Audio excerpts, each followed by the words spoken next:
আসে, তারপর মৃত্যুদণ্ড দেয়া হয়। সারাদিন যেন কেমন ঘোরের মাঝে কাটল রবির। রাতে ঘুমাতে গেলে অহনার উপস্থিতি বুঝতে পেরে বসে পড়ল, কিন্তু অহনাকে দেখা যাচ্ছে না। রবি চিন্তায় পড়ে গেল, অহনাকে দেখা না গেলে নিশ্চয়ই সে কোনো বিপদে আছে। রবি আস্তে আস্তে অহনার নাম ধরে ডাকছে, কিন্তু অহনার আসার কোনো নাম নেই। রবি চারপাশে দেখছে, কিন্তু অহনাকে দেখছে না। রবি চিন্তিত আর অস্থির হয়ে পড়ল। বেশ কিছু সময় রবি চারপাশে অহনাকে খুঁজেও পেল না। রবি ভয় নিয়ে আবারও শুয়ে পড়ল। হঠাৎ অহনা তার সামনে আসলে রবি ভয়ে কেঁপে উঠল। অহনার থেকে কিছুটা দূরে সরে গেল, কারণ অহনার গলায় দাগ পড়েছে। দেখে মনে হচ্ছে কেউ অহনার গলা টিপে ধরছে আর জোর করে গলায় আঁচড় কেটেছে। রবি তাই ভয় পেয়ে গেল। রবির ভয় পাওয়া দেখে অহনা বলল, ভয় পেও না। তোমার গলায় এটা কিসের দাগ? আর নীল তরলগুলো কি? সেগুলো রক্ত। পরীদের নীল রক্ত থাকে, সব পরীর রক্ত নীল। রক্ত কেন বের হচ্ছে? পরে বলবো, তুমি ঘুমাও। সে সকালে গিয়েছিলাম তোমাকে রেখে, আর রাতে আসলাম। তুমি ঘুমাও, আমি আছি তো। রবি বেশ ভালোই বুঝতে পারছে অহনা তার কাছ থেকে কিছু লুকাচ্ছে আর ভয় পেয়ে আছে। রবি নিজের ভয় পাওয়া বাদ দিয়ে অহনার কাছে গেল। অহনার হাতটা ধরতেই হালকা শক খেল, কারণ অনেক গরম অহনার হাত। রবি অহনাকে 2 হাত দিয়ে ধরে বলল, কি হয়েছে বলো তো? কেন তোমার গলায় দাগ? বলতেই হবে? হ্যাঁ, বলতেই হবে। বলো, কেন রক্ত বের হচ্ছে? আমি যখন পরিদেশ থেকে বের হয়ে চারপাশটা ঘুরে দেখতে লাগলাম, তখন আমার একজন সিপাহী খবর দিল পাশের রাজ্যের রাজা তোমাকে মারতে সৈন্য পাঠিয়েছে। বিকেলের দিকে আমি খবরটা শুনি। তারপর বাবাকে বলে আমি বিকেলে তোমাদের বাড়ির চারপাশে সৈন্য বসিয়ে দিয়ে আর আমি অদৃশ্য হয়ে তোমার থেকে একটু দূরে দাঁড়াই। রবি বলল, দূরে দাঁড়ালে কেন? কারণ তুমি এখন বুঝতে পারো তোমার পাশে আমি আসলে। তারপর তোমার থেকে দূরে দাঁড়িয়ে চারপাশটা নজরদারি করি।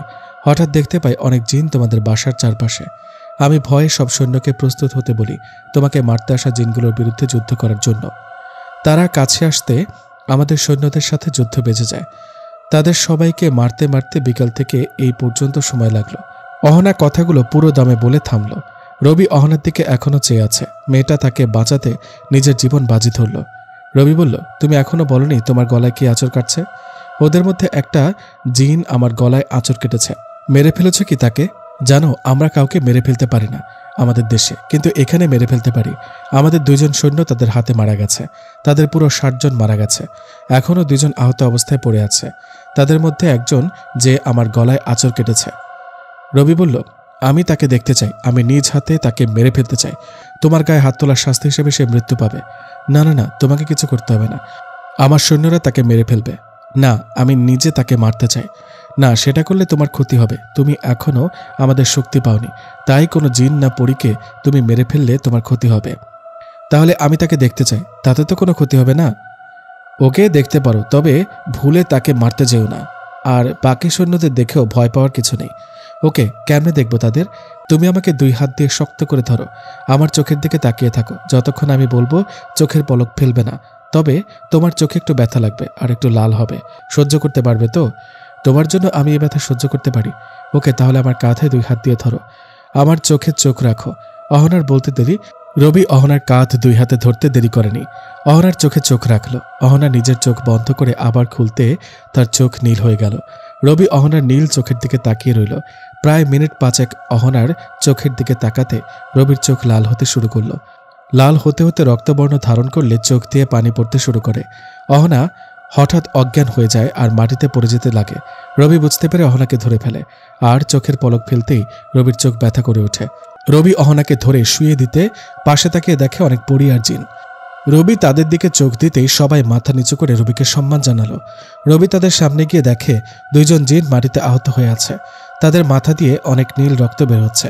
রবি বুঝতে বাকি নেই যে এরা হলো সেই জিন যারা তাকে মারতে এসেছিল, আর অহনা যাদের মেরে রক্তাক্ত করে ফেলে রেখেছে। রবি তাদের দিকে ভয়ানক দৃষ্টিতে তাকিয়ে রইল।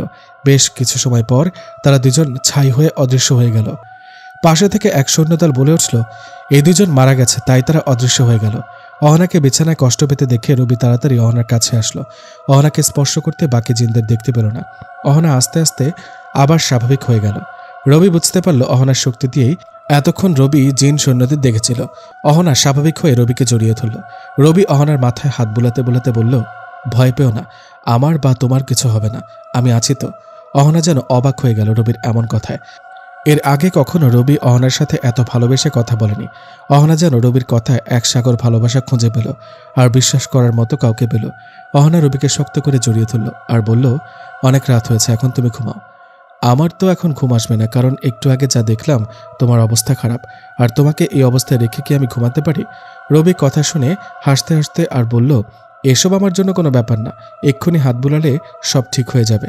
এ বলে অহনা নিজের ডান হাতটা গলায় বুলাতেই হালকা একটু ধোঁয়ার মতো কিছু একটা দেখা গেল, আর ক্ষতস্থান ঠিক হয়ে গেল। চোখের সামনে এমন কিছু হবে রবি বুঝতে পারেনি। রবি অহনাকে বলল, যে কোনো সময় যে কোনো সমস্যায় কি তোমরা এভাবে সমাধান করে ফেলো? হ্যাঁ, কারণ এসব তো একদম সামান্য কিছু সমস্যা। আচ্ছা ঠিক আছে, তাহলে এখন চলো ঘুমাই। অহনা রবিকে জড়িয়ে ধরে শুয়ে পড়ল। দুজনে হারিয়ে গেল ঘুমের রাজ্যে। হয়তো এখনও অহনা ঘুমায়নি, ঘুমের ভান ধরেছে, কারণ পরীরা তো তেমন ঘুমায় না। মাঝরাতে ঘুম ভেঙে গেলে চোখ খুলে দেখে অহনা তার বুকে নেই। রবি চারপাশটা ভালো করে দেখল, কিন্তু অহনাকে দেখতে পেল না। না, অহনার উপস্থিতি ছিল। রবি পুরো বাসায় অহনাকে খুঁজেও পেল না। শেষে রবি আবারও এসে শুয়ে পড়ল। সকালে ঘুম ভেঙে অহনাকে নিজের বুকে পায়। রবি অহনাকে জড়িয়ে ধরে বলে, কোথায় গিয়েছিলে তুমি? মাঝরাতে কত খুঁজেছি, কিন্তু কোথাও পাইনি তোমায়। বাবা ডাকছিল তাই গিয়েছিলাম। আচ্ছা, তুমি তো সারাক্ষণ বাবার কথা বলো, তোমার মায়ের কথা তো কখনো বলনি। মাও আছে, কিন্তু মায়ের সাথে আমার কিছুতে মিল থাকে না, তাই মায়ের কথা বলি না। আচ্ছা তাই নাকি? তাহলে যদি আমাকে তোমার মা মেনে না নেয় তখন কি হবে? না মানলেও কিচ্ছু হবে না, আর না মানলেও কিছু হবে না। যদি বাবা মেনে নেয় তাহলে মা কিছু বলতে পারবে না বা করতেও পারবে না। আচ্ছা তাহলে এখন উঠি, ঠিক আছে? রবি ঘুম থেকে উঠে গেল। অহনাও রবির সাথে বের হলো, কিন্তু আপুর চোখে অদৃশ্য হয়ে। নয়তো আপু জিজ্ঞেস করবে, এখনো বিয়ে হয়নি, একসাথে থাকে কেন?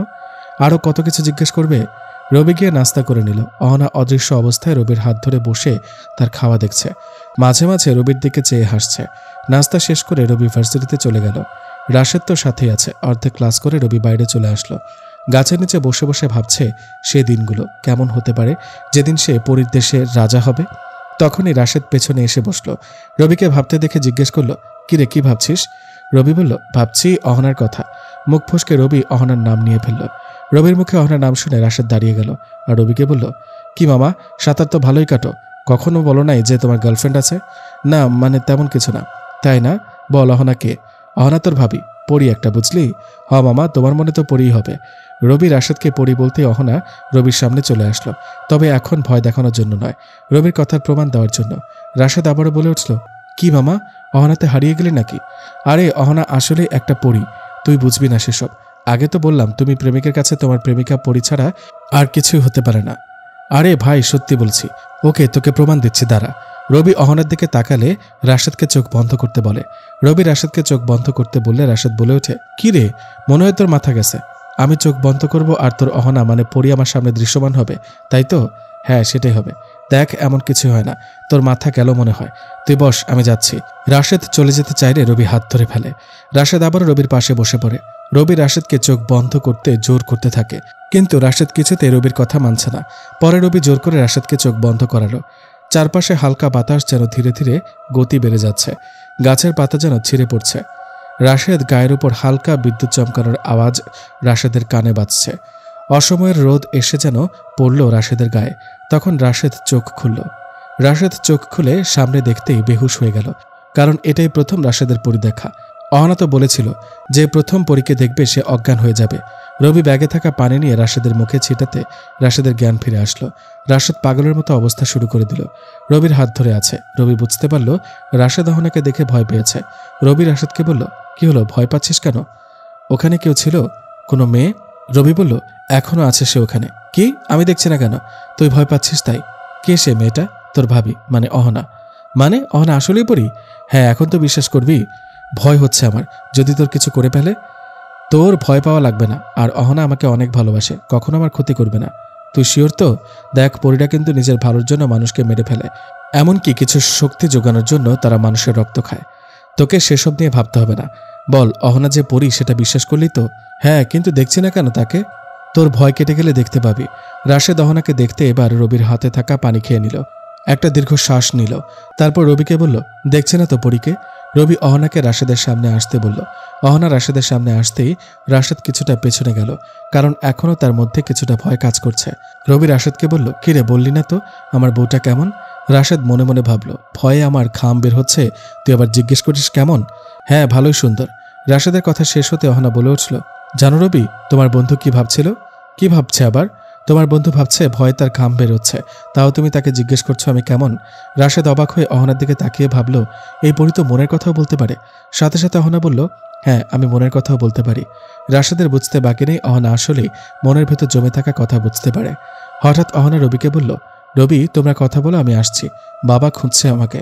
আচ্ছা তুমি সাবধানে যেও। রবির থেকে বিদায় নিয়ে অহনা অদৃশ্য হয়ে গেল। রাশেদ এখনও ঘুমের মাঝে আছে, এতক্ষণ কি থেকে কি হলো তা ভাবছে। হঠাৎ রাশেদ রবিকে বলল, আচ্ছা আমি অজ্ঞান হয়ে গিয়েছিলাম কেন? প্রথম কেউ পরি দেখলে সে অজ্ঞান হয়ে যায়, তাই তুইও অজ্ঞান হয়ে গিয়েছিলি। এটা কেমন কথা? তুইও কি আমার মতো অজ্ঞান হয়ে গেছিলি? হ্যাঁ আমি অজ্ঞান হয়ে গিয়েছিলাম, তবে অহনাকে খুব ভালো করে দেখার পরে। চল, এখানে আর ক্লাস করে মজা পাবো না, বাসায় যাই।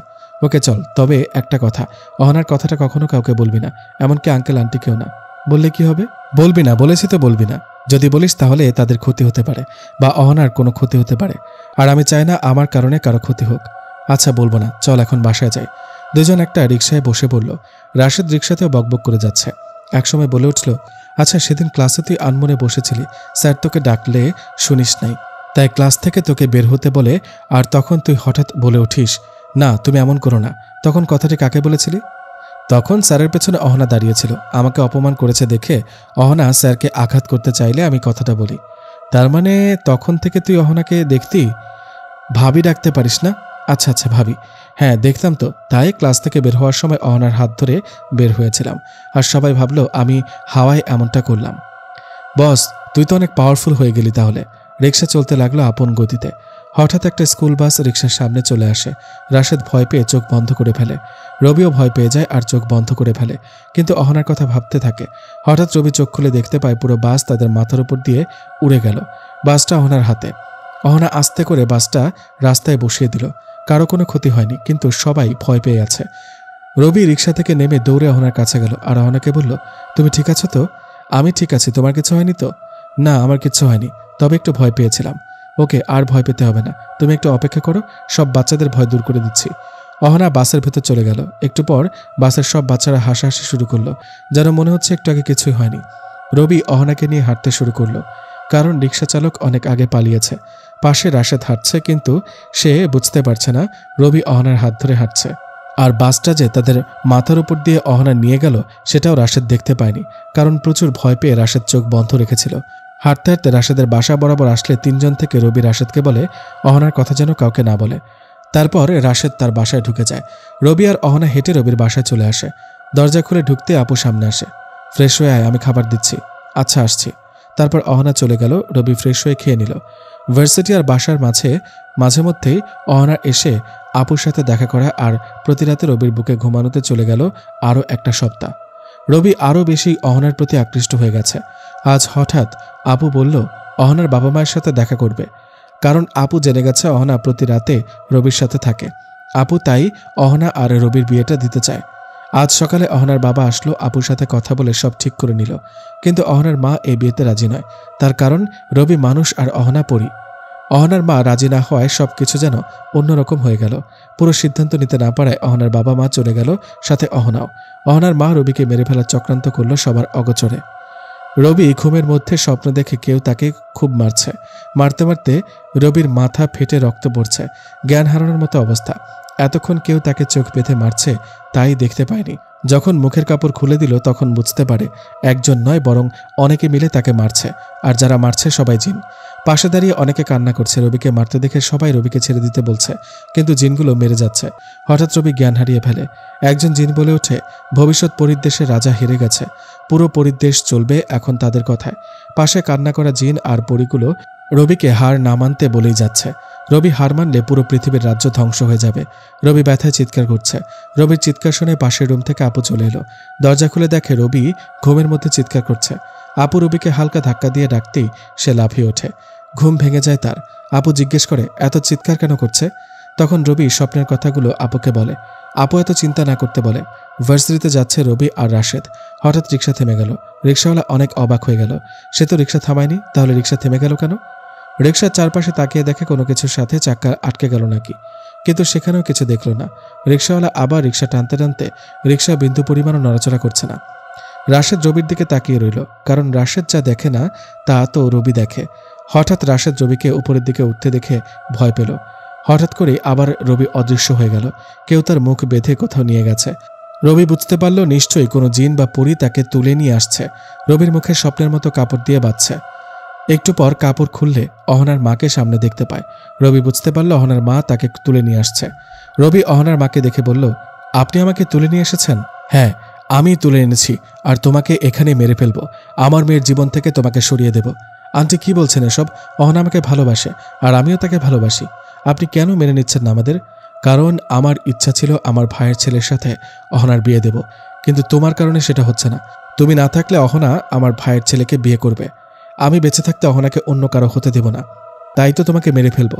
অহনার মা কিছু একটা ইশারা করতে রবি বুঝতে পারল তার গলায় খুব ধারালো কিছু দিয়ে আঘাত করা হয়েছে। হঠাৎ রবি পড়ে গেল, তার গলা দিয়ে প্রচুর রক্ত বের হচ্ছে। চোখ বন্ধ হতে হতে রবি খেয়াল করলো অহনা তার দিকে দৌড়ে আসছে, আর কেউ তাকে ধরে ফেলছে। অহনা খবর পেয়ে ছুটে আসে রবিকে তার মায়ের হাত থেকে বাঁচাতে, কিন্তু এসে দেখে রবির গলায় অদৃশ্য বস্তু দিয়ে আঘাত করেছে, যার কারণে রবির গলা দিয়ে রক্ত বের হচ্ছে, আর রবি মাটিতে পড়ে যাচ্ছে। অহনা চিৎকার করে রবিকে ডাকছে, কিন্তু রবি অজ্ঞান হয়ে গেল। অহনা চিৎকার করতে করতে বেহুশ হওয়ার মতো অবস্থা, কিন্তু তাকে আটকে রাখছে তার মায়ের জিনগুলো। হঠাৎ রবি একটা দীর্ঘশ্বাস ফেলল। নিস্তব্ধ হয়ে গেল তার পুরো শরীর। অহনা চিৎকার করেও কোনো লাভ হয়নি। রবিকে যখন পাবো না, তখন নিজের জীবন রেখেও কোনো লাভ নেই, এই বলে অহনা নিজের গলায় অদৃশ্য এক ধারালো অস্ত্র দিয়ে আঘাত করে সাথে সাথে অহনা অজ্ঞান হয়ে যায়। এদিকে রবির লাল রক্তে পুরো মাটি ভিজে যায়, আর অহনার নীল রক্ত মাটিতে গড়িয়ে পড়ছে। একসময় অহনার রক্ত রবির রক্তের কাছাকাছি চলে যায়। হঠাৎ চারপাশে কাঁপা শুরু হয়ে যায়। পরীর দেশ কেঁপে ওঠায় সবাই ভয় পেয়ে যায়। অহনার বাবা বুঝতে পারে খুব বড় একটা বিপদ হতে যাচ্ছে। অহনার বাবা এসে দেখে রবি আর অহনা মাটিতে পড়ে আছে, আর অহনার মা পাশে দাঁড়িয়ে আছে নিস্তব্ধ হয়ে। মেয়ের এমন কাজ দেখে অহনার মা শক খেল। অহনার বাবা তাড়াতাড়ি অহনার কাছে এসে দেখে অহনা মৃত্যুর সঙ্গে লড়াই করছে, হয়তো মারা গেছে। অহনার নীল রক্ত রবির লাল রক্তের সাথে মিশে পুরো পরীর রাজ্য এক বিকট শব্দ হলো। সাথে সাথে পরীর রাজ্যের চারপাশে বড় বড় ফাটল ধরতে শুরু করলো। অহনার মা হঠাৎ অজ্ঞান হয়ে মাটিতে পড়ে গেল। চারপাশে পরিদেশে কাঁপা শুরু করলো। ফাটল ধরল তো অনেক আগেই। অহনার বাবা কি করবে এখন বুঝতে পারছে না। একদিকে নিজের মেয়ে মৃত্যুসজ্জায়, অপরদিকে রবি নিস্তব্ধ হয়ে গেল। তারপর পরীর রাজ্য ধ্বংস হয়ে যাচ্ছে। হঠাৎ অহনার বাবার মনে পড়ল পাশের রাজ্যের একটা জিনের কথা। সবার থেকে বেশ বয়স্ক আর বুদ্ধিমান খুব। রাজ্যের বিভিন্ন সমস্যা সে সমাধান করতে পারে। এক কথায় অসম্ভব কিছু জ্ঞানের অধিকারী সে। অহনার বাবা তাকে ডেকে পাঠালো। বেশ কিছু সময় পর তিনি আসলো। অহনার বাবা তাকে দেখে দৌড়ে তার কাছে গেল। পরীর দেশের এই অবস্থা কেন শুরু হলো? অহনার বাবা ওই জিনটাকে জিজ্ঞেস করল। তিনি চোখ বন্ধ করে কি যেন ভাবল। অহনার বাবা এদিকে অস্থির হয়ে গেল। যতই সময় যাচ্ছে অহনা মৃত্যুর দিকে ধাবিত হচ্ছে, ততই পরীর রাজ্য ধ্বংস হচ্ছে। হঠাৎ বৃদ্ধ জ্ঞানী জিন চোখ খুলে বলল, রাজা সাহেব, আপনার বেগম অনেক বড় একটা ভুল করে ফেলেছে। কি ভুল করেছে? আপনার বেগম ওই ছেলেটিকে মেরে ভুল করেছে, যে কারণে পুরো পরীর দেশ ধ্বংস হয়ে যেতে শুরু করেছে। ওই ছেলেটা যতক্ষণ উঠে দাঁড়াবে না, ততক্ষণ এই পরীর রাজ্য এভাবে ধ্বংস হবে। তাহলে এখন আমরা কি করতে পারি? আপনার কাছে একটা পথ আছে, যেটা করতে গেলে আপনার কলিজা কেঁপে উঠবে, কিন্তু না করলেও আপনি ভুল করবেন, পুরো পরীর রাজ্য ধ্বংস হয়ে যাবে। আপনার রাজ্য ধ্বংস হলে পাশের রাজ্যগুলো ধীরে ধীরে ধ্বংস হয়ে যাবে। তাহলে সে উপায়টা কি, যা করে আমি আমার মেয়ে আর রবিকে এবং এই রাজ্যকে ধ্বংসের হাত থেকে বাঁচাতে পারবো? আপনার বেগমকে মৃত্যুদণ্ড দিতে হবে। তার অপরাধের এই শাস্তি না হলে ধ্বংস অনিবার্য। বৃদ্ধ জ্ঞানের কথা শুনে অহনার বাবা 2 পা পিছিয়ে গেল। যার সাথে সারাটা জীবন কাটিয়ে আসলো, আজ তাকে মৃত্যুদণ্ড দিতে হবে। অহনার বাবা আবারও চিন্তায় পড়ে গেল, কি করবে? বৃদ্ধ জ্ঞানী জিনটাকে জিজ্ঞেস করলো, এটা ছাড়া কি আর কোনো উপায় নেই সবাইকে বাঁচানোর?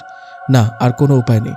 আপনার বেগমের গলা কেটে কিছু রক্ত নিতে হবে, আর আপনার বেগম মারা গেলে সে রক্তগুলো নিয়ে গিয়ে ওই ছেলেটার গলায় দিতে হবে, তবেই ছেলেটা বেঁচে উঠবে। আর ছেলেটা এখন মানুষ হলেও এই কাজ করার পরে ছেলেটা অর্ধেক মানুষ আর অর্ধেক জিন হয়ে যাবে। আর ছেলেটা বেঁচে গিয়ে আপনার মেয়েকে বাঁচাতে চাইলে তবেই বাঁচাতে পারবে, এর আগে কিছু সম্ভব নয়। অহনার বাবা চারদিকে তাকিয়ে দেখে সবাই অহনার মায়ের মৃত্যু কামনা করছে। সবাই বলছে এই রাজ্যকে বাঁচাতে নিজের মনে পাহাড় সমান কষ্ট নিয়ে সবাইকে বাঁচানোর জন্য অহনার মায়ের মৃত্যু আদেশ দিল। কিছু পরই অহনার মায়ের জ্ঞান ফিরালো, তার মৃত্যুর জন্য প্রস্তুত হতে বলল। অহনার মা অহনাকে দেখে নিজে থেকে অনুতপ্ত হলো, চোখের পানি ছেড়ে দিল। অহনার মায়ের মুখে কাপড় বেঁধে দিল, চোখগুলো একদম বন্ধ করে দিল যাতে কিছু দেখতে না পায়। গর্দান নিচু করল। আদেশ পাওয়ার সাথে সাথে একটা পরী অহনার মায়ের গলায় বিশাল এক চাকু দিয়ে আঘাত করল। অহনার মায়ের গলা দিয়ে নীল রক্ত পড়ছে দেখে অহনার বাবা অজ্ঞান হয়ে গেল। বাকি কাজ শেষ করতে বৃদ্ধ এগিয়ে গেল। অহনার মায়ের গলা থেকে কিছু রক্ত নিজের বাম হাতে নিল। কিছুক্ষণের মধ্যে অহনার মা মারা গেল। বৃদ্ধ নিজের হাতে নেওয়া রক্ত রবির গলায় দিতে সেখানে থাকা পুরো মাটির ঝাঁকুনি দিয়ে কেঁপে উঠল। হঠাৎ পুরো জায়গায় এক হাত মতো নিচে গিয়ে ধাক্কা খেল। বৃদ্ধ একটা পরীকে পানি আনতে বলল। নিজের হাতটা ধুয়ে রবির পাশে বসে কি যেন পড়া শুরু করলো। একটু পর রবির পায়ের আঙুল নড়ে উঠলে সবাই বুঝতে পারে এ রাজ্য ধ্বংসের হাত থেকে বেঁচে যাবে। সবাই চারপাশে ঘিরে রবির দিকে তাকিয়ে থাকে। এ রাজ্য বাঁচানো এখন পুরো তার হাতে। একটু পর রবির হাত নড়ে ওঠে। বৃদ্ধ গিয়ে রবির কানে কানে কি যেন বলে। আস্তে আস্তে রবি চোখ খুলে। রবির চোখ দেখে সেখানে থাকা সব পরী আর জিন ভয় পেয়ে যায়, কারণ রবির চোখগুলো মানুষের মতো কালো কিংবা জিন পরীর মতো নীলও নয়, পুরো লাল হয়ে আছে। তার থেকেও ভয়ঙ্কর, তার এক চোখ দিয়ে নীল পানি আর অপর চোখ দিয়ে লাল পানি পড়ছে। সবাই ভীত হয়ে পড়েছে। যদি এখন সে রাজ্য বাঁচাতে না চেয়ে ধ্বংস করতে চায় তাহলেই পারবে। রবির মাথা যেন ঘুরছে। চারপাশের কোনো অবস্থা সে বুঝতে পারছে না। কাঁপা কাঁপা গলায় সে পানির কথা বললে একটা পরী এসে তাকে পানি দেয়। পরীটাও অনেক ভয় পেয়ে তার কাছে আসে। রবি মুখে পানি দিয়ে একটা চুমুক পানি খেয়ে নেয়। হঠাৎ চারপাশ একটা বিকট শব্দ হয়। রবি মাথায় হাত দিয়ে বসে পড়ে। দুই কান চেপে ধরে। প্রায় 1 মিনিট পর চোখ খুলে অহনাকে মাটিতে পড়ে থাকতে দেখে তার কাছে যেতে দৌড়ানোর চেষ্টা করে, কিন্তু পড়ে যায়। হামাগুড়ি দিয়ে রবি অহনার কাছে যায়। অহনাকে এভাবে পড়ে থাকতে দেখে রবি বেশ অস্থির হয়ে পড়ে। অহনার মাথা রবি নিজের কোলে নিয়ে পাগলামি শুরু করে দেয়। এই অহনা, তোমার কি হলো? ওঠো না। রবি কাঁদছে তো অহনাকে ডাকছে। বৃদ্ধ জ্ঞানী জিনটা এসে রবিকে বলল, সে উঠবে না যদি তুমি তাকে না তোলো। কেমনে কি করতে হবে বলেন, আমি তাকে ফিরিয়ে আনবো। তোমার বাম হাত তার গলায় 3 বার বুলাতে থাকো, তাহলে উঠবে। তবে হ্যাঁ, হাত বুলানোর সময় তোমার চোখ বন্ধ রেখো। রবি কথা শোনার সাথে সাথে চোখ বন্ধ করে অহনার গলায় হাত বুলাতে থাকে। 3 বার হাত বুলানোর পরও অহনার কোনো রেসপন্স নেই। রবি চিৎকার করে অহনাকে নিজের বুকে জড়িয়ে ধরে। পাশে বৃদ্ধ বলে ওঠে, এভাবে কিছু হবে না, তুমি আগে শান্ত হও। তোমার হাতটা আগে তোমার গলায় বুলাও, চোখ বন্ধ করে। আগে তুমি ঠিক হলে তারপর হয়তো সে ঠিক হবে। রবি চোখ বন্ধ করে নিজের গলায় হাত বুলাতে একটু ধোয়ার মতো কিছু বের হলো। রবির গলা ঠিক হয়ে গেল। রবি একইভাবে চোখ বন্ধ করে অহনার গলায় হাত বুলাতে লাগলো, কিন্তু অহনা তো ওঠার কোনো নাম নেই। বৃদ্ধ জ্ঞানী জিনকে রবি বলল, কি করতে বলছেন আপনি? অহনা তো উঠছে না। আর একটা কাজ করতে পারো, তাড়াতাড়ি বলুন সেটা কি? তোমার হাত কাটতে হবে। হাত থেকে বের হওয়া রক্ত নিয়ে তোমার হাতের মুঠোয় নিয়ে অহনার গলায় সে রক্ত লাগিয়ে দাও, তাহলে আশা করি অহনা বেঁচে উঠবে। রবি নিজের হাত কেটে অহনার গলায় দিল, কিন্তু অহনা উঠছেই না। রবি চিৎকার করে কাঁদছে। হঠাৎ রবির চোখের জল অহনার মুখে পড়তেই অহনা আটকে থাকা এক দীর্ঘ শ্বাস ফেলল। রবি আবারও অহনার গলায় নিজের রক্তমাখা হাত বুলালে অহনা আস্তে আস্তে চোখ খুলে। রবি চিৎকার করে অহনাকে নিজের বাহুডোরে আবদ্ধ করে নেয়। অহনা আরেকটু ভালো হয়ে গেলে রবির দিকে অবাক নয়নে মুগ্ধ চাহনিতে তাকিয়ে থাকে। হঠাৎ একটা পরী এসে বলল, অনেক বেশি ফাটল ধরেছে রাজ্যে, তাড়াতাড়ি কিছু না করলে এই রাজ্য ধ্বংস হয়ে যাবে। অহনা বুঝতে পারছে না কি করবে। পাশে বাবা অজ্ঞান হয়ে পড়ে আছে। অহনা তাড়াতাড়ি তার বাবার জ্ঞান ফেরালো। অহনার বাবা চারপাশে তাকিয়ে দেখে ফাটলগুলো আগের থেকে বড় বড় হয়ে গেছে। অহনার বাবা দৌড়ে গিয়ে একটা মশাল নিয়ে আসলো। রবি আর অহনা সেখানেই দাঁড়িয়ে রইল। অহনার বাবা মশালটা এনে হাঁটু গেড়ে রবির সামনে বসে পড়ল। মশালটা রবির দিকে ধরে বলল, আজ এই মুহূর্ত থেকে এই পরীর রাজ্যের রাজা হিসেবে তোমাকে নিজের সব শক্তি আমি তুলে দিলাম। এই রাজ্যের রাজা এখন তুমি। তোমার রাজ্যকে বাঁচানোর দায়িত্ব তোমার। নাও এই মশালটা, আর বাঁচিয়ে নাও ধ্বংসের হাত থেকে তোমার দেশকে। রবি জানে না মশালটার কি কাজ আর কি করতে হয় সেটা দিয়ে। তাও কাঁপা কাঁপা হাতে রবি অহনার বাবার হাত থেকে মশালটা নিতে চারপাশে বাতাস যেন কয়েক গুণ গতিশীল হয়ে উঠল। পরীর দেশে আরও একবার ঝাঁকুনির সৃষ্টি হলো।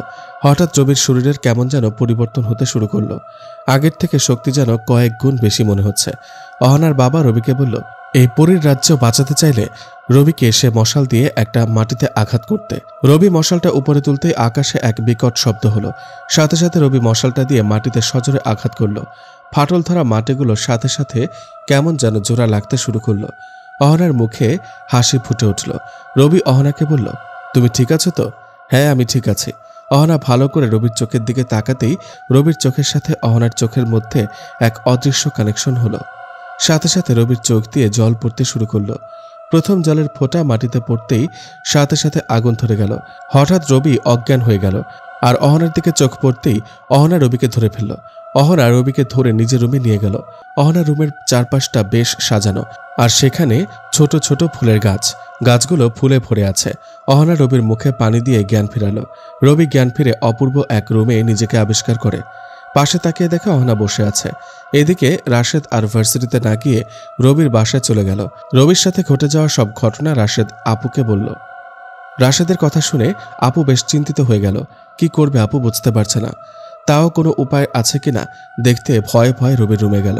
চারপাশটা দেখছে কিছু পায় কিনা, কিন্তু তেমন কিছু দেখা যাচ্ছে না। হঠাৎ আপুর মনে হলো রবি তো অহনাকে ডাকলে শুনতো, তাহলে আমি ডাকলেও শুনবে। এই ভেবে আপু অহনাকে ডাকতে লাগলো। প্রায় 3 বার ডাকার পরে অহনার কানে পৌঁছালো। আপু ডাকছে আর চারপাশে দেখছে, কখন আসবে সে অপেক্ষা করছে। এইদিকে অহনা শুনতে রবিকে বলল, রবি আপু ডাকছে। আমি এখানে আসার পর থেকে এখানকার এই সময় পর্যন্ত কতক্ষণ হবে? অহনা ভেবে বলল, হবে 4 ঘন্টার মতো। তাহলে তো কোনো সমস্যা নেই, চলো পৃথিবীতে যাই। আপু নিশ্চয় অনেক চিন্তা করছে। ওকে চলো। তবে একটা কথা, মাথা নিচু করে বলল। কি কথা? তুমি এখন পুরোপুরি মানুষ কিংবা জিন নয়। মানে? তোমাকে বাঁচাতে গিয়ে তুমি অর্ধেক মানুষ আর অর্ধেক। কি? এটা কি করলে তুমি? আমি কিছু করিনি, তোমাকে বাঁচাতে এটা করতে হলো। তাহলে এখন কি হবে? কিচ্ছু হবে না, তুমি যেমন ইচ্ছে তেমন চলতে পারবে। মানুষের মতো চাইলে মানুষের মতো, পরীর দেশের রাজার মতো চাইলেও চলতে পারবে। সেটা তোমার ইচ্ছে। কিভাবে কি করব তা তো আমি জানি না। চিন্তা করো না, সেসব আমি তোমাকে বলে দেব। আর এসব জিনিস তুমি নিজে থেকে করতে পারবে যদি চেষ্টা করো তো। ওকে, তাহলে তুমি আমাকে কিছু থিওরি বলে দাও, যাতে আমি পৃথিবীতে চলতে কোনো সমস্যা না হয়। অহনা রবিকে বেশ কিছু উপায় বলে দিল। তারপর রবি আর অহনা পৃথিবীতে আসতে শুরু করলো। আপু আর রাশেদ এখনও রবির রুমে দাঁড়িয়ে আছে। হঠাৎ আপুর সামনে রবি আর অহনা দৃশ্যমান হলো। রবিকে দেখার সাথে সাথে আপু কয়েক পা পিছিয়ে গেল, কারণ রবির শরীরের বেশ পরিবর্তন এসেছে। গঠনমূলক অবস্থার পরিবর্তন ঘটেছে। আপু রবি থেকে এমন পরিবর্তনের কারণ জানতে চাইলে রবি চুপ করে আছে। আপু বারবার জোর করতে লাগলো। তারপর অহনা বলে দিল রবিকে, রিক্সা থেকে উঠিয়ে নিয়ে যাওয়া থেকে এখানে আসা পর্যন্ত রবির সাথে ঘটে যাওয়া সব কথা অহনা আপুকে বলল। আপু অহনার কথা শুনে বেশ চিন্তিত হয়ে গেল। রবি সাধারণ মানুষ না হলে তো পৃথিবীতে সে থাকতে পারবে না, আর পৃথিবী থেকে চলে গিয়েও তো তার উপর অনেক দায়িত্ব। সবকিছু ভেবে আপু সিদ্ধান্ত নিল যা হয় ভালোর জন্যই হয়। রবি যে কোনো সময় চাইলে তো পৃথিবীতে আসতে পারে, আবার পুরো পরীর দেশেও পরিচালনা করতে পারে। তাহলে রবিকে যেতে দেওয়া উচিত। আপু রবি আর অহনার বিয়েটা দিয়ে দিতে চাইল। অহনার বাবার সাথে দেখা করল। কোনো আয়োজন ছাড়া বিয়েটা হয়ে গেল। পৃথিবীতে কোনো আয়োজন না হলেও পরীর দেশে বিরাট আয়োজন হলো। রবি ক্ষমতার বসার পর চারদিকে তার শত্রুর সংখ্যা বাড়তে লাগলো। বিভিন্ন জিন মিলে তাকে মেরে ফেলার চক্রান্ত করতে লাগলো। বিয়ের প্রায় মাসখানেক পরে রবি আর অহনা রাজ্য ঘুরে দেখার সিদ্ধান্ত নিল। সারাদিন বিভিন্ন স্থানে অহনাকে নিয়ে ঘুরে বিকেলে চলে এলো। রাতে ঘুমাতে চলে গেল। হঠাৎ স্বপ্ন দেখে কোনো রাজ্যের সাথে তার রাজ্যের যুদ্ধ শুরু হয়েছে। যুদ্ধের মূল কারণ কোনো মানুষকে তারা পরীর দেশের রাজা হিসেবে মানতে পারছে না। রবির রাজ্যের সবাই রবিকে মন থেকে মেনে নিলেও পাশের রাজ্যের কেউ মেনে নিতে পারেনি। তাদের মনে ভয় ছিল, কারণ আগে বলা ছিল পরীর রাজ্যের সব রাজ্য একজন মানুষের হাতে চলে যাবে, তাই সবাই ভয় পাচ্ছে। হঠাৎ রবির ঘুম ভেঙে যায়। তাকিয়ে দেখে পাশে অহনা নেই। বাইরের দিকে তাকিয়ে দেখে অহনা আকাশ দেখছে। পরীদের তেমন ঘুমাতে হয় না, তাই অহনা আকাশ দেখে প্রায় রাতে। রবি অহনাকে ডেকে পাশে বসালো। স্বপ্নের কথা অহনাকে বলতে সে বুঝতে পারে শীঘ্রই যুদ্ধ শুরু হবে। তাও রবিকে তেমন কিছু না বলে শান্ত করে। এর আগে অহনার বাবা এমন স্বপ্ন দেখেছিল, আর যুদ্ধও হলো। সে হিসেবে এবার যুদ্ধ হবে সেটা অহনা নিশ্চিত। অহনা রবির কাঁধে হাত দিল আর চিন্তা না করতে বলল। পরদিন সকালে অহনা সেনাপতিকে সৈন্য প্রস্তুত করতে বলল। রাজ্যের সবাই ভয় পেয়ে গেল। অহনা হুঁশিয়ারি দিল, কেউ তাদের রাজ্যে আক্রমণ করতে চাইলে তারাও ছাড় দেবে না, বরং যারা এই রাজ্য আক্রমণ করবে তাদের রাজ্য দখল করব। অহনার এমন হুঁশিয়ারি যেন সবার জন্য বিপদ হয়ে দাঁড়ালো। জলপরীর রাজা অহনার এমন হুঁশিয়ারিতে ক্ষেপে গিয়ে তারাও সৈন্য প্রস্তুত করতে বলল, আর রবির রাজ্য আক্রমণ করার সিদ্ধান্ত নিল। রবির কানে এই খবর পৌঁছালে সেও যুদ্ধের জন্য প্রস্তুতি নেয়।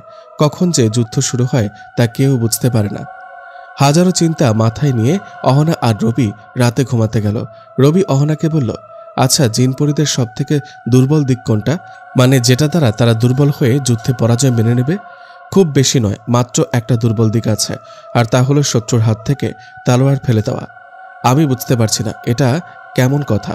চাইলে তো সে তালোয়ার আবার উঠিয়ে যুদ্ধ করতে পারে। না, পারবে না। কারণ কারো তালোয়ার হাত থেকে একবার পড়ে গেলে তালোয়ারটি নষ্ট হয়ে যায়, মানে মাটিতে পড়ার সাথে সাথে মাটিতে মিশে যায়, আর তাই আর উঠাতে পারে না। রবি বলল, যুদ্ধে কি সবাইকে যেতে হয়? পৃথিবীর একটা অদ্ভুত নিয়ম, সৈন্যরা যুদ্ধ করবে আর রাজা রাজপ্রাসাদে বসে দেখবে, কিন্তু এখানে সেটা হয় না। রাজা যতক্ষণ যুদ্ধে যাবে না ততক্ষণ সৈন্যরা যুদ্ধ করবে না। রবি বলল, তার মানে রাজাকে যুদ্ধক্ষেত্রে অবশ্যই থাকতে হবে? হ্যাঁ, আর একটা কথা, সেটা হচ্ছে শত্রুপক্ষের কোনো সৈন্য রাজার গায়ে হাত তুলতে পারবে না। সৈন্য লড়াই করবে সৈন্যের সাথে, সেনাপতি লড়াই করবে সেনাপতির সাথে, আর রাজা লড়াই করবে রাজার সাথে।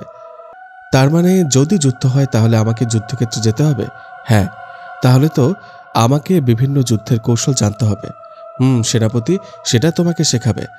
কাল তুমি সেনাপতির থেকে সেসব শিখে নিতে পারবে চাইলেই। পরের দিন রবি সেনাপতির কাছ থেকে পরিদেশের যুদ্ধের বিভিন্ন কলা কৌশল শিখে নিল। বিকেলের দিকে রবি আর অহনা বসে আছে। হঠাৎ সেনাপতি এসে খবর দিল, রবির রাজ্যের কিছু অংশ জলপরীর দেশের রাজা আক্রমণ করছে, অনেক সৈন্য মারা গেছে। খবর পাওয়ার সাথে সাথে রবি দাঁড়িয়ে গেল। অহনা সেনাপতিকে সেখানে থাকতে বলে রবিকে রুমে নিয়ে গেল। রবিকে দাঁড় করিয়ে রেখে অহনা মনে মনে কি যেন পড়া শুরু করলো। হঠাৎ চারপাশে অন্ধকার হতে লাগলো। হঠাৎ বিদ্যুৎ চমকানোর সাথে সাথে অহনা আকাশের দিকে হাত তুলতেই একটা মশাল অহনার হাতে চলে আসলো। সেটা নিয়ে অহনা রবির সামনে বসে পড়ল। রবির দিকে মশাল ধরে বলল, এই মশাল পৃথিবীর সব থেকে শক্তিশালী মশাল, এটা দিয়ে যে কোনো কাজ সম্ভব, সাবধানে রেখো এটা। রবি অহনার হাত থেকে মশালটা নিল। রবি মশালটা হাতে নিতেই তার শরীর কাঁপতে লাগলো। হঠাৎ তার শরীর থেকে অনেক ঘাম বের হতে শুরু করলো। হঠাৎ মশালটা রবিকে মাটি থেকে আলাদা করে ফেলছে। অহনার সাথে সাথে রহস্যময় এক অদ্ভুত হাসি দিল। রবি সে হাসির মানে বুঝতে পারল না। হঠাৎ রবি খুব জোরে মাটিতে পড়ে গেল আর মশালটা অদৃশ্য হয়ে কোথাও হারিয়ে গেল। মাটি থেকে উঠেই দেখে অহনার চোখ দিয়ে পানি পড়ছে। রবি আকস্মিকভাবে কেঁপে উঠল অহনার এমন অবস্থা দেখে। রবি তাড়াতাড়ি অহনাকে তুলে নিল। রবি অহনার গালে হাত দিয়ে বলল, কি হলো অহনা, তোমার চোখে পানি কেন? তুমি যুদ্ধে যাবে, আমি এখানে বসে থাকবো, তাই খারাপ লাগছে। যদি আমিও তোমার সাথে যেতে পারতাম কত ভালো হতো। কিন্তু তুমি তো একটু আগে হাসছিলে। ওই মশাল যাতে তোমার কোনো ক্ষতি না করে তাই হাসতে হলো। মানে? ওই মশাল বাবা আমাকে দিয়েছিল, আর দেওয়ার পরে আমার দিকে তাকিয়ে একটা রহস্যময় হাসি দিয়েছিল। আমি সেই হাসির কারণ জানতে চাইলে বাবা আমাকে বলে, কারো হাতে মশালটা দেওয়ার পর যদি তার দিকে তাকিয়ে না হাসি তাহলে মশালটি ক্ষতি করতে পারে, তাই হাসতে হলো। ও, এখানেও একটা রহস্য।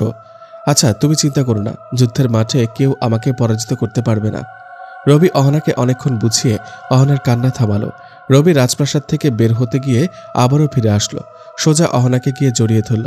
অহনার কানে কানে শুধু বলল, ভালোবাসি। তারপর রবি সেনাপতির সাথে চলতে লাগলো। যেখানে জলপরীর দেশের রাজা আক্রমণ করছে, রবি আর সেনাপতি সেখানে চলে গেল। রবি সেনাপতিকে বলল, জলপরীর রাজার সাথে কথা বলবে। রবির আদেশ পেয়ে সেনাপতি জলপরীর রাজাকে খবরটা দিল। জলপরীর রাজা রবির সাথে কথা বলতে রাজি হলো, কিন্তু সেখানেও জলপরীর রাজা চালাকি করল। রবির সাথে কথা বলার সময় যদি পারে রবিকে মেরে ফেলবে। রবি আর জলপরীর রাজা একটা তাঁবুর নিচে বসল। রবি চাচ্ছে যুদ্ধ না করে সমাধান করতে। কেন? আপনি যুদ্ধ করতে মরিয়া হয়ে গেছেন? কারণ আমরা কোনো মানুষকে পরীর দেশের রাজা মানতে পারবো না। কেন পারবেন না? মানুষ কি শাসন করতে জানে না? জানে কি জানে না, কিন্তু আমরা মানতে পারবো না। তাহলে এখন কি করতে হবে? আপনাকে আপনার দেশে ফিরে যেতে হবে। আর যদি ফিরেও যায় তাহলে পরীর দেশ শাসন করবে কে? সেটা আমরা পরে দেখে নেব। আপনার সেসব নিয়ে ভাবতে হবে না। আমার রাজ্যের সবাই খুশি আমাকে রাজা হিসেবে পেয়ে। তাতে আপনার ক্ষতি হচ্ছে কেন আমি বুঝি না। কারণ আমরা পড়েছি, মানুষ পরীর দেশের রাজা হলে পুরো সবকটা পরী রাজ্য তার রাজত্বে চলে যাবে। রবি বলল, যদি আপনি আপনার সৈন্য নিয়ে এখান থেকে চলে না যান তাহলে বড় ক্ষতি হবে আপনার, এবং আপনার রাজ্য আগে আমার দখলে আসবে। হুমকি দিচ্ছেন? হুমকি আমি দিই না, সতর্ক দিলাম। আপনার সময় 1 মিনিট। এই সময়ের মধ্যে আপনি আপনার সব সৈন্য নিয়ে চলে যাবেন, আর না হলে বুঝতেই পারছেন কি হতে পারে। আমিও দেখি এক মানুষ হয়ে আরেক পরীর রাজ্যের রাজার সাথে কিভাবে গলা উঁচু করে কথা বলে। জলপরীর রাজা রেগে গিয়ে রবির দিকে তলোয়ার ধরল। রবি শান্ত হয়ে এখনো বসে আছে, শুধু 1 মিনিট সময়টা যাওয়ার অপেক্ষা করছে। হঠাৎ জলপরীর রাজা রবির কাঁধে আঘাত করতে যাবে, তখনই রবি সেখান থেকে সরে গেল। রবির কোমরে আঘাত করতে গেলে আবারও রবি সরে গেল। এভাবে পুরো 1 মিনিট সময় শেষ হয়ে গেল। জলপরীর রাজাকে চমকে দিয়ে রবি হাত থেকে একটা সাদা তলোয়ার বের করল। জলপরীর রাজা রবির কাঁধে আবার আঘাত করতে গেলে রবি নিজের তলোয়ার দিয়ে রাজার তলোয়ারটি ধরে ফেলে। রাজা অনেক চেষ্টা করছে যাতে রবির ঘাড়ে চালিয়ে দিতে পারে, কিন্তু অদ্ভুতভাবে রবির তলোয়ার থেকে আলো বের হতে লাগলো আর রাজার তলোয়ার পুড়ে যেতে লাগলো। রাজা ভয় পেয়ে তাড়াতাড়ি তলোয়ার সরিয়ে নিল, কিন্তু অনেক চেষ্টা করেও পুড়ে যাওয়া তলোয়ার রক্ষা করতে পারল না। হঠাৎ রবি নিজের তলোয়ার দিয়ে রাজার শরীরের থেকে গর্দান আলাদা করে ফেলল। রাজা নিজের দাঁতগুলো বের করে দিয়ে পুড়তে লাগলো। অহনা একবার রবিকে বলেছিল, যখন কোনো রাজা পরাজিত হয় আর তাকে মেরে ফেলা হয় যুদ্ধের ময়দানে, তখন সে রাজার গর্দান আগে আলাদা করতে হয়। তারপর যে গর্দান আলাদা করেছে সে যদি তাকিয়ে থাকে তাহলে শত্রু রাজা আগুনে পুড়ে ছাই হয়ে যায়। রবি তাই করল। রাজার দিকে চেয়ে থাকতেই রাজা পুড়তে লাগলো। একটু পর ছাই হয়ে অদৃশ্য হয়ে গেল। হঠাৎ একসাথে সব সৈন্য তলোয়ার ফেলে দিল। রবির সৈন্য আর রাজার সৈন্য সবাই তলোয়ার একসাথে ফেলে দিয়ে রবির দিকে মাথা নিচু করে বসল। রবি তাকিয়ে দেখে তাদের অবস্থা। হঠাৎ সবার সামনে রবি আর রাজার সেনাপতি মাথা নিচু করে বসে পড়ল। রবি দুজনকে ডাকল। রাজার সেনাপতি একটু দূরে দাঁড়িয়ে আছে। রবি নিজের সেনাপতিকে ডাকল। রবি বলল, ওরা সবাই একসাথে তলোয়ার ফেলে দিয়ে এভাবে বসে পড়ল কেন? কারণ রাজা যদি মারা যায় তাহলে আর কি নিয়ে যুদ্ধ করবে, তাই সবাই আত্মসমর্পণ করল। তাহলে এখন সবাই কি আমাকে রাজা মানছে? শত্রুপক্ষের সেনাপতি সেটা সিদ্ধান্ত নেবে। যদি সে আপনাকে রাজা মানে তাহলে তাদের রাজ্যেও আপনি রাজা হবেন, আর যদি সে রাজা না মানে তার গর্দান যাবে যদি আপনি চান, আর না চাইলে ওই রাজ্যের রাজা নতুন কেউ হবে। রবি ভাবল, এত যুদ্ধ হলো, অনেক সৈনিক মারা গেল, জয় তো পেলাম, কিন্তু জলপরী রাজ্যের কেউ যদি আবার আক্রমণ করে তাহলে কি হবে? তার থেকে ভালো হবে জলপরী রাজ্য দখলে নেওয়া। রবি সেনাপতিকে আদেশ করল, জলপরী রাজ্যে রবির রাজত্ব চলবে। রবির সেনাপতি জলপরীর সেনাপতির কাছে গেল। তাকে জিজ্ঞেস করল রবিকে সে রাজা মানবে কিনা, কিন্তু সে রবিকে রাজা হিসেবে মানতে নারাজ।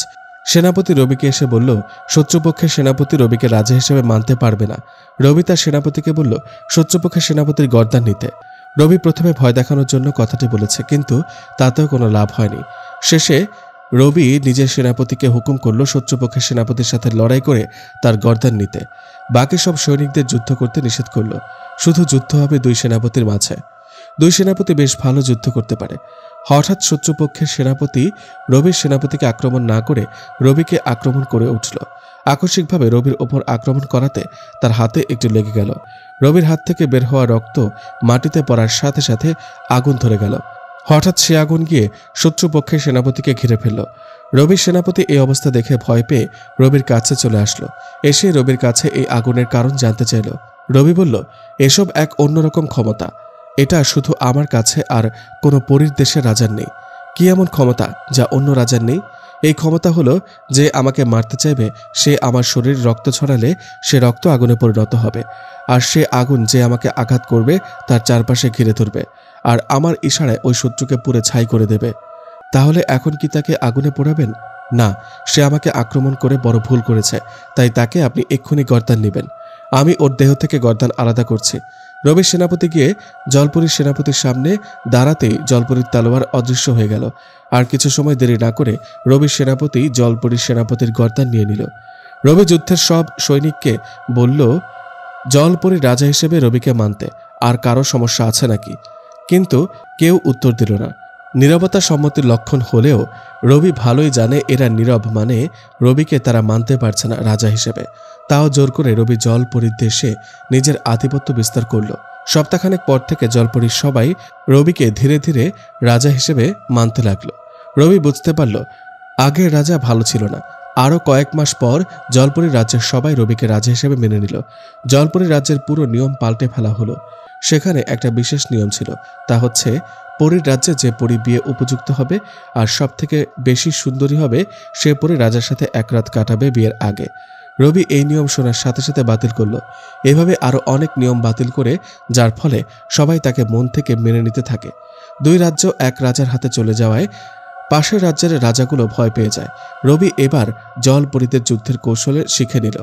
দুই রাজ্যে এক হওয়ার পর আরও একটা রাজ্যের রাজা রবির উপর আক্রমণ করে। রবি সে রাজ্য নিজের করে নেয়। এভাবে অর্ধেকের মতো পরীর দেশগুলো রবির রাজত্বে চলে আসে। প্রতিটি যুদ্ধের শেষে তাদের রাজ্যের কৌশল রবি শিখে নেয়, যে কোনো সময় কাজে লাগতে পারে বলে। রাতে রবি অহনার পাশে বসে আছে। রবিরও এখন তেমন ঘুমাতে হয় না। বিভিন্ন রাজ্যের ক্ষমতা হাতে নিয়ে তাদের কৌশলগুলো শিখতে শিখতে রবিও তাদের মতো হয়ে গেছে অনেকটা। অহনার পাশে বসে বসে কিছু প্ল্যান করছিল। অবশ্যই অহনাও তা বুঝতে পারে রবির দিকে তাকিয়ে। অহনার প্রাণভ্রমর যেন রবির মধ্যে। রবি ভাবছে, হঠাৎ পৃথিবী থেকে ঘুরে আসার চিন্তা করলো। অহনাও রবিকে নিয়ে পৃথিবী থেকে একটু ঘুরে আসার চিন্তা করলো। হঠাৎ অহনা বলে উঠল, আচ্ছা, তোমার কি আপুর কথা খুব মনে পড়ছে? অনেক মনে পড়ছে, আর ভার্সিটির বন্ধুগুলোর কথাও মনে পড়ছে। দেখবে তাদের? হ্যাঁ, কিন্তু কিভাবে? সাথে সাথে একটা লাল কাপড়ে কি যেন পরে বাতাস দিল। হঠাৎ লাল কাপড়টা উড়ে গেল সেখান থেকে, আর সেখানে একটা আয়না দেখল রবি, যার মধ্যে একপাশে আপু কি করছে সব দেখা যাচ্ছে, অপরদিকে ভার্সিটি আর ভার্সিটিতে রাশেদ কি করছে, কার সাথে আছে, এমনকি তারা সবাই কি সব কথা বলছে সব শোনা যাচ্ছে। রবি অহনার কাছ থেকে এটা কিভাবে করলো তার কৌশল শিখতে চাইল। অহনা রবিকে শিখিয়ে দিল। পরের দিন রবি আর অহনা আপুর কাছে আসলো। যদিও রবি পরীর রাজ্যে দীর্ঘ সময় ছিল, কিন্তু পৃথিবীতে এই সময়টা মাত্র 1 মাসের। আপু আর রবির সাথে অনেক কথা হলো। হঠাৎ আপু বলল, আচ্ছা, আমি চাইলে কি পরী হতে পারবো? তুমি কেন পরী হতে যাবে? তখনই রাশেদ কোথা থেকে যেন চলে এলো। আপুর মতো সেও একই কথা বলল। রবি বুঝতে বাকি নেই তারা রবিকে ছাড়া থাকতে পারছে না। শেষে রবি আপু আর রাশেদকে নিয়ে উড়াল দিল পরীর দেশে। দুজনকে সাথে রাখবে রবি। যদি আপু পরী হতে চায় তাহলে রবি আপুকে পরী বানিয়ে দেবে, আর মানুষ হয়ে থাকতে চাইলেও মানুষ রাখবে। রাশেদ, আপু, অহনা আর রবি একসাথে আছে মানে অনেক কিছু। একের পর এক রাজ্য রবি জয় করেই চলেছে। কোনো বাধা তার সামনে আসতে পারে না। সব বাধা যেন তার এটুকু ফুঁ দেওয়ার মতো। রবি হয়ে ওঠে আরও শক্তিশালী, আরও অনেক বেশি ভয়ানক। তার সামনে যে আসে তার পরাজয় ঘটবেই। রবির রাজ্য জয় হয়ে যাচ্ছে। রাতে ঘুমাতে গেলে অহনা হঠাৎ রবির ওপর উঠে বসে। রবি অবাক হয়ে গেল। এভাবে অহনা তার বুকে উঠে বসায়। কি ছোট বাচ্চাদের মতো করছো? আমার একটা জিনিস লাগবে রাজা মহাশয়। কি জিনিস বেগম সাহেবা? আমার একটা ছোট্ট রবি লাগবে। ছোট্ট রবি কই? রবি বুঝতে পারলো অহনা কি বুঝাতে চাচ্ছে। কি হলো, কিছু বলছো না যে? ছোট্ট রবি কেন লাগবে তোমার? কেন লাগবে মানে? তুমি জানো না কেন লাগে? আচ্ছা ঠিক আছে, কালকে এনে দেব। কি কালকে? পরীদের একটা বাচ্চা হতে 2টা বছর লাগে। বলো কি? হ্যাঁ। তাহলে লাগবে না? কি লাগবে না? লাগবে না মানে? কালই আপুকে বিচার দেব তোমার নামে। হ্যাঁ, এখানে আবার আপুকে ডাকার কি আছে? বলো, ছোট রবি এনে দিবে নাকি? আমি তো আর দিতে পারবো না। যদি তুমি চাও তবে ছোট্ট রবি আসার ব্যবস্থা করতে পারি। আমি খুব করে চাই আমাদের একটা বাচ্চা থাকবে। চলো তবে। হ্যাঁ চলো। একটু ওয়েট। কি হলো আবার? আচ্ছা, যে আসবে সে তো তোমার মতো পরী হবে নাকি মানুষ হবে সেটা তো জানি না। সেটা না জানলে তো আমি কিছু করতে পারবো না। সেসব পরে দেখা যাবে, আগে চলো তো। অহনা রবিকে নিজের বুকে আবদ্ধ করে নিল। রবিও খুব শক্ত করে অহনাকে নিজের বুকে আবদ্ধ করে নিল। এভাবেই চলতে থাকুক রবির রাজ্য জয়, আর থেকে যাক অহনার এমন ভালোবাসায়।